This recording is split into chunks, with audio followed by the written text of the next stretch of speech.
আসসালামু আলাইকুম বন্ধুরা, আজ আমি খুবই সহজভাবে একটি দারুণ মজার নাস্তা আপনাদের সঙ্গে শেয়ার করব। এই নাস্তাটি বাচ্চা থেকে বড় সবাই ভীষণ পছন্দ করবে। তো আশা করছি প্রতিদিনের মতো আজকের রেসিপিটাও আপনাদের ভালো লাগবে। রেসিপিটা ভালো লাগলে লাইক কমেন্ট শেয়ার করতে ভুলবেন না, আর চ্যানেলটি সাবস্ক্রাইব করে আমার পাশে থাকবেন। তাহলে চলুন রেসিপিটা শুরু করা যাক। তো বন্ধুরা দেখুন, এখানে আমি একটি মিক্সিং বোল নিয়েছি। এর মধ্যে আমি নিয়ে নিচ্ছি একটি ডিমটা আমি আগে থেকেই ফাটিয়ে নিয়েছি।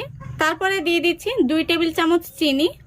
মিষ্টির পরিমাণটা আপনারা বাড়িয়ে অথবা কমিয়ে নিতে পারেন। দিয়ে দিচ্ছি স্বাদ মতো লবণ। এবার একটি চামচ দিয়ে ডিম আর চিনিটাকে খুব ভালো করে আমি ফেটে নিচ্ছি। এখানে যারা ডিমটা পছন্দ করেন না তারা ডিমটাকে স্কিপ করে নেবেন। দেখুন, ডিম আর চিনিটা আমি কিছুটা ফেটে নিয়েছি। এখন আমি এর মধ্যে দিয়ে দেব 1/3 কাপ তরল দুধ, আর দুধটা কিন্তু কুসুম গরম রয়েছে। তারপরে দিয়ে দিচ্ছি 1/2 টিস্পুন ড্রাই ইস্ট। এবার খুব ভালো করে আমি দুধ, ডিম আর ইস্ট নাড়াচাড়া করে মিশিয়ে নিচ্ছি। এখন আমি এর মধ্যে দিয়ে দিচ্ছি 3 থেকে 4 ফোঁটা মতো ভ্যানিলা এসেন্স। এতে করে ইস্টের একটা বাজে গন্ধ থাকে, সেটা কিন্তু চলে যাবে।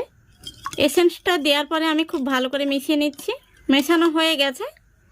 এখন আমি এর মধ্যে দিয়ে দিচ্ছি 1 কাপ ময়দাটা আমি আগে থেকে চেলে নিয়েছি। এবার খুব ভালো করে আমি একটি ডো মেখে নেব। তো আমাদের ডোটা কিন্তু নরম করে মেখে নিতে হবে। এখন আমি দিয়ে দিচ্ছি 1 টেবিল চামচ মতো সাদা তেল। এবার এই তেলটা দেওয়ার পরে আমি ডোটার সঙ্গে খুব ভালো করে মেখে নেব। এখানে আপনারা চাইলে বাটার ব্যবহার করতে পারেন। এখন আমি ডোটাকে একটি পিঁড়েতে নিয়ে নেব। তো এখানে আমি একটি পিঁড়ে নিয়েছি, আর পিঁড়ের উপরে কিছুটা ময়দা ছড়িয়ে দিচ্ছি।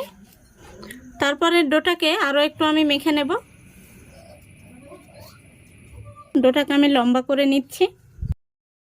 তারপরে আমি দেখুন একটি ছুরি নিয়েছি, এইভাবে ছোট ছোট লেচি কেটে নিচ্ছি।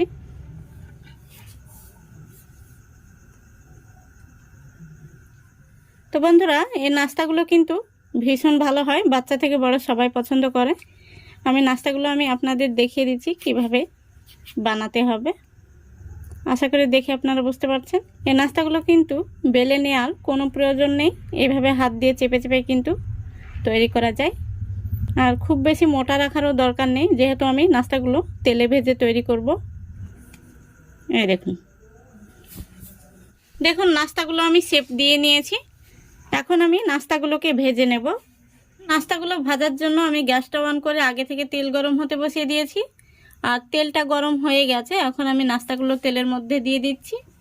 তো তেলটা কিন্তু খুব বেশি গরম করা যাবে না, হালকা গরম হয়ে এলে নাস্তাগুলো দিয়ে দিতে হবে। দেখুন সবগুলো নাস্তা তেলের মধ্যে দেওয়া হয়ে গেছে। এখন আমি গ্যাসের ফ্লেমটা একদম লো ফ্লেমে রেখে নাস্তাগুলোকে ভেজে নেব। নাস্তাগুলো দেখুন তেলের মধ্যে ভেসে উঠেছে, আর সুন্দর একটা সাইড কালার চলে এসছে। এখন আমি নাস্তাগুলোকে উল্টে দিচ্ছি। তো গ্যাসের ফ্লেমটা কিন্তু বাড়িয়ে দেওয়া যাবে না, এইভাবে লো ফ্লেমে রেখে ভেজে নিতে হবে। গ্যাসের ফ্লেমটা বাড়িয়ে দিলে নাস্তাগুলো কিন্তু উপর থেকে কালার চলে আসবে, আর ভেতরটা কাঁচা থেকে যাবে। তো দেখুন বন্ধুরা, নাস্তাগুলো খুব সুন্দরভাবে কিন্তু আমি লো ফ্লেমে ভেজে নিয়েছি, আর দারুণ একটি কালার এসছে। আর দেখুন কতটা ফুলকো হয়েছে নাস্তাগুলো, দেখতে কত সুন্দর হয়েছে। আমি একটি নাস্তা আপনাদের তুলে দেখাচ্ছি, দেখুন দারুণ হয়েছে। নাস্তাগুলোকে আমি তেল থেকে তুলে নিচ্ছি। তো বন্ধুরা, এইভাবে নাস্তাগুলো আপনারা বাড়িতে বানিয়ে দেখবেন, বাচ্চা থেকে বড় কিন্তু সবাই ভীষণ পছন্দ করবে। দেখুন নাস্তাগুলো ভাজার পরে দেখতে কত সুন্দর হয়েছে। দেখতে যতটা সুন্দর হয়েছে, খেতে কিন্তু তার চাইতেও অনেক বেশি মজার। মুখে বললে বিশ্বাস হবে না, আপনারা বাড়িতে একবার বানিয়ে দেখবেন, ভীষণ মজার হয়। তো আমি একটি নাস্তা আপনাদের ভেঙে দেখিয়ে দিচ্ছি ভেতর থেকে কেমন হয়েছে, আর কত সুন্দর হয়েছে দেখুন। দেখুন। তো আশা করছি আজকের এই রেসিপিটা আপনাদের ভালো লেগেছে। ভালো লাগলে অবশ্যই লাইক কমেন্ট শেয়ার করে দেবেন, এবং চ্যানেলটিকে সাবস্ক্রাইব করে অল নোটিফিকেশানটি অন করে সঙ্গে থাকবেন। আজকের মতো এখানেই বিদায় নিচ্ছি। সবাই ভালো থাকবেন, সুস্থ থাকবেন। খোদা হাফেজ।